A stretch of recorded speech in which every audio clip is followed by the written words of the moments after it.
12 hours. A 12-hour study day.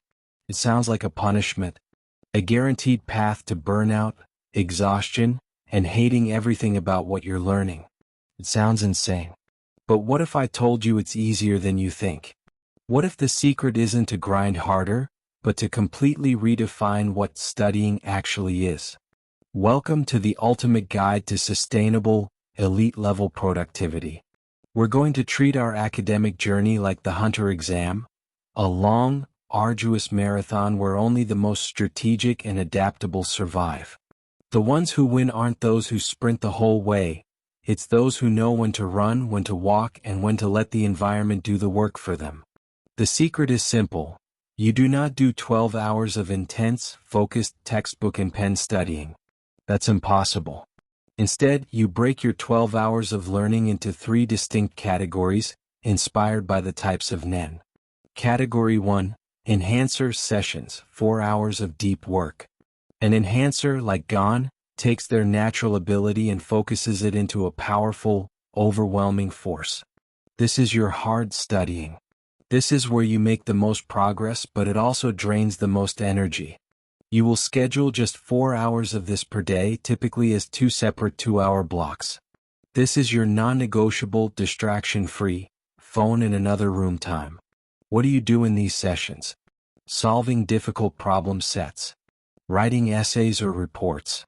Intense active recall with flashcards.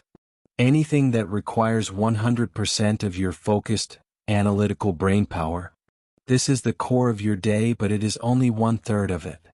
Category 2. Transmuter sessions, 4 hours of adaptive learning. A transmuter, like Killua, changes the nature of their aura to mimic something else. In our study routine, we will transmute learning into different, lower energy forms.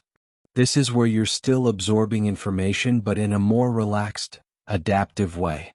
This 4-hour block can be scattered throughout your day.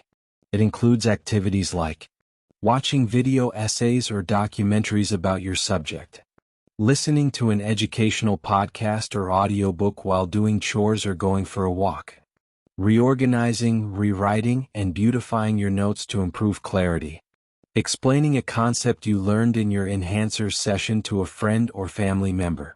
This is still highly productive work, but it feels like leisure. It uses different parts of your brain and prevents the burnout that comes from staring at a textbook all day. Category 3. Conjurer sessions, 4 hours of passive immersion. A conjurer, like Kurapika, creates physical objects from their energy. In our routine, we will conjure a learning environment. This is the laziest but still incredibly effective part of the day. This is about passive immersion. Your final 4 hours are spent in a state where you are absorbing knowledge from your surroundings, almost by osmosis. Have a relevant documentary or lecture playing quietly in the background while you cook or relax. Change your phone and laptop wallpapers to key diagrams, formulas, or motivational quotes. Read a historical fiction novel set in the period you're studying in history class. Follow experts or science communicators in your field on social media. You are marinating your brain in the subject matter. The active effort is near zero, but the cumulative exposure over weeks and months is immense. So, how do you study for 12 hours a day? By realizing that only 4 of those hours are the hard grind you're used to. The other 8 are a strategic, sustainable blend of active and passive learning that prevents burnout and keeps you engaged. 4 hours of enhancer deep work plus 4 hours of transmuter adaptive learning plus 4 hours of conjurer passive immersion. That is the formula. It's a marathon, not a sprint. You learn to manage your energy, adapt your methods, and use your environment. You learn to think like a hunter.